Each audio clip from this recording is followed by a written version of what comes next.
భూపాలపల్లి జిల్లా కేంద్రంలోని ఐడిఓసి కార్యాలయ సమావేశ మందిరంలో జిల్లా వెనుకబడిన తరగతుల అభివృద్ధి శాఖ ఆధ్వర్యంలో నిర్వహించిన దొడ్డి కొమరయ్య జయంతి కార్యక్రమంలో జిల్లా కలెక్టర్ రాహుల్ శర్మ పాల్గొని చిత్రపటానికి పూలమాల వేసి నివాళులర్పించారు. అనంతరం మాట్లాడుతూ దొడ్డి కొమరయ్య తెలంగాణ రైతాంగ ఉద్యమంలో విశిష్టమైన పాత్ర పోషించారని అన్నారు. రైతుల హక్కుల కోసం ఆయన చేసిన పోరాటం చిరస్మరణీయమని కొనియాడారు.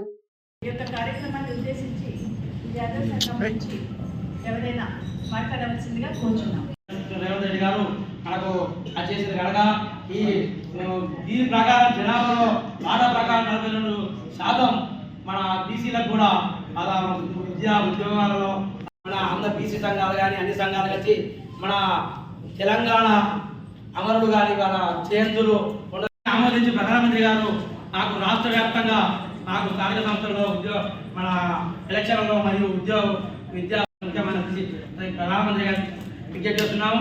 దొడ్డి కొమరయ్య గారు అప్పుడు మనకు తెలంగాణ అప్పుడు రసాకారుల మనం దొడ్డి కొమరయ్య గారికి బర్త్ యానివర్సరీ ఇక్కడ గవర్నమెంట్ ద్వారా అఫీషియల్గా సెలబ్రేట్ చేస్తున్నాం. సో ఇప్పుడే నాకు చాలా బీసీ సంఘాలు నేతలు మాట్లాడారు.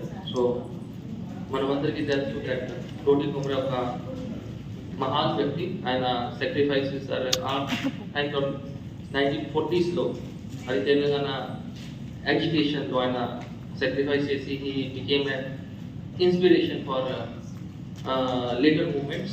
So మనం అలాగా వ్యక్తికి we have to get inspiration and మనం ideals కి ఫాలో చేయాలి. బికాస్ మనం aspiration of self rule of Telangana ఆయన అది which are seeds actually for aspiration ఆయన పెట్టారు ఉన్న అందరు ప్రజలకు. సో ఈరోజు we salute his sacrifices and his ideals and మనం కూడా అందరు ఆయనలాగా మనం ఒక ఇన్స్పిరేషన్తో we should also follow his ideals. Thank you.